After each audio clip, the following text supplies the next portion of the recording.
This is Between the Lines. Today, we dissect the road less traveled. Hello, we continue with the road less travel, chapter 46 now, the problem of evil, and we are just a few pages remaining from the book, really short chapters. In this case, the problem of evil is about what we have been talking. Remember that we said about the original sin, which is laziness for every one of us. Laziness is what is keeping us from growing and becoming spiritually mature as people. And so we could say that, if you remember, we said that there is a healthy and a sick self in us. So it's like two things or two ways of behaving inside of us. Sometimes we are acting in a healthy manner, and sometimes we are acting in a sick manner or an evil manner or unhealthy manner. And this sick self is tainted by the original sin, that is laziness, as we talked before. So we could say that laziness is the origin or the nature of evil. And even though evil is tangential, we could say, as a topic for this book, the doctor takes its time in this short chapter to analyze a few things he has discovered through practice. And he says that in general, science, in this case psychology, don't really approach this topic, or they don't think much about the topic of evil, and sometimes they completely discard it, but saying, or not paying attention to it, or remember this vision tunnel, this tunnel vision, sorry, that we mentioned before, sometimes prefer not to look at that. Even though, as the doctor says, psychology could make a potentially a really contribution to this topic, because it's all the time in contact with different people. And again, this topic is generally treated as evil didn't exist in psychology and many other science topics. And however, it's left for the theologists to take care of that topic and for them to think about that, or sometimes for philosophers and that kind of things. So the doctor says, through practice, he has understood at least 4 conclusions he has taken from his practice regarding evil. And the first one is evil is real. It's something that really exists, and sometimes we think, again, we try to discard this, and we try to think, especially lately, it has been, at least from my practice as a coach and talking to different spiritual people, they try to forget about the evil inside of people. They just say, no, we are all inherently good people, and we don't have this pulse of evil or doing bad things. We are just good people, and everyone wants to be loved, and everyone wants to be good. However, the doctor says here is that's not the case. Of course, not for everyone, but people and even institutions or organizations are run by people, right? And sometimes consciously, sometimes unconsciously, but there are people that act up out of malice, out of badness. And sometimes it is because they lack the awareness that they're doing something bad. They're just blinded to this behavior. And in some other cases, they are doing it on purpose. They're doing it because that's their nature, or at least they want to do that. And yes, evil exists in real life, even though, again, sometimes we try not to think about that. Anyways, I think it's becoming more evidently nowadays with the global situation. But that's my idea. And the doctor says there are many people that, and these terms are used in the spiritual worlds, like light versus darkness. And he says there are people that avoid light, even they hate light because it reveals or it throws light upon them and you can see them as they really are. So that is why they actively fight against the light or against goodness, against could be good people, good acts, good behavior. So yes, evil exists, and it reveals its own laziness or its own unwillingness to grow, or to grow spiritually at least. So that's one. Evil exists, it's real. And the other one, the second one is evil is laziness carried to its extreme. And why is that? Because there could be some people that are just lazy and they do not move a finger in order to do something for to help others or to have a better situation or for themselves to grow spiritually. But that is just laziness, and you could say they only are harming themselves, or they're doing the less harm possible just by not actively moving towards goodness. But at the same time, even though that's not fully evil, that's just not love, according to the terms of the books that we have been building, of course. And however, there are people that taking their evilness, we can say, or their badness to its extreme, they are actively seeking to do harm to others. And that is just anti-love.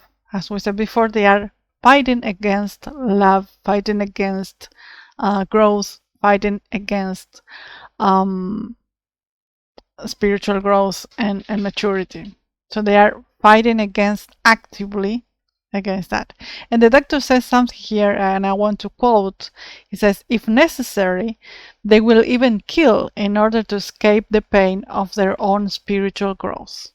Because as we have been talking before, growing confronts us with our own pain of having to do something against this pain in order to grow, in order to understand, in order to update our maps of the world of reality.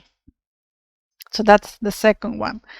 And now there's a third one, and it's that the existence of evil is inevitable, at least at this stage of human evolution, as we talked before, the evolution of the mind and the evolution of consciousness. So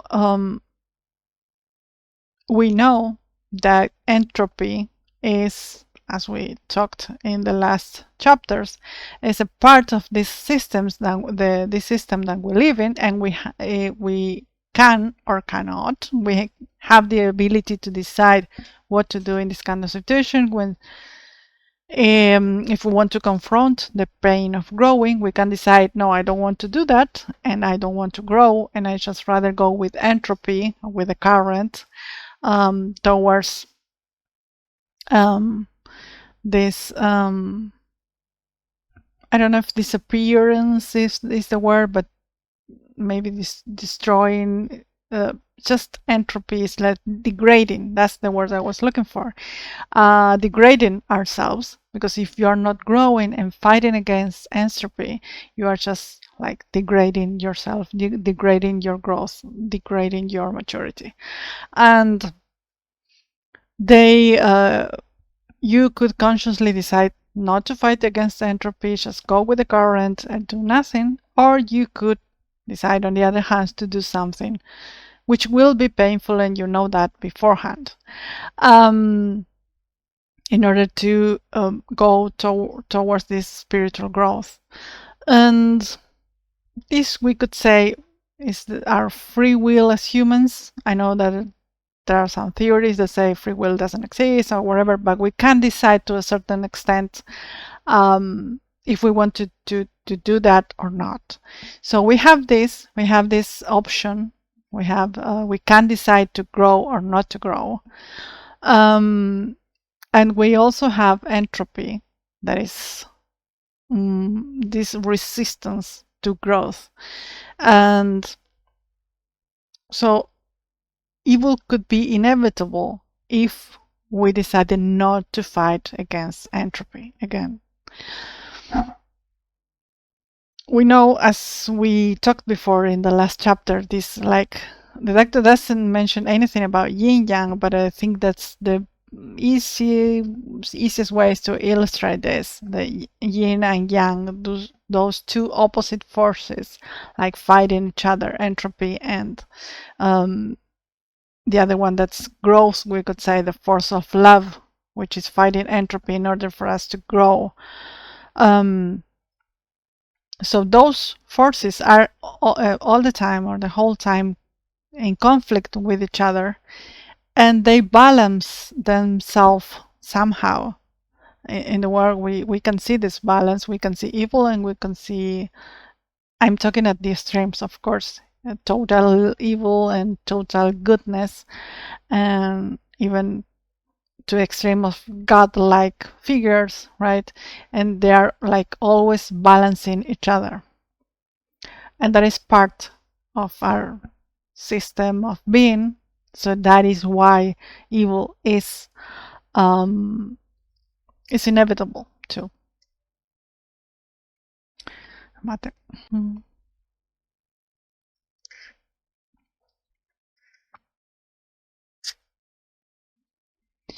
And the last one, fourth one, is entropy as an extreme can be really ineffective as a social force, because we know that evil, through an act of evil, we can destroy the lives of many people in the world, and we can make a lot of damage.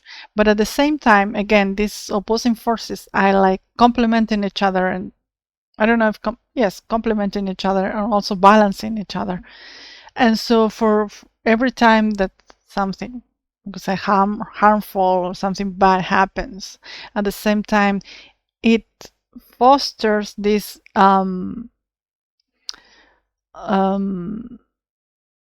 this fight against this bad thing that is happening. So there are times when people decide to fight as a collective or to resist as a collective, and grow, or sometimes some individuals are the ones taking the flag, we could say, and fostering this behavior, or serving or guiding as a beacon for society in order to follow them or walk with them towards this growth, right? So these forces are all the time like complementing and balancing each other. And those are the four conclusions that the doctor has driven from his practice.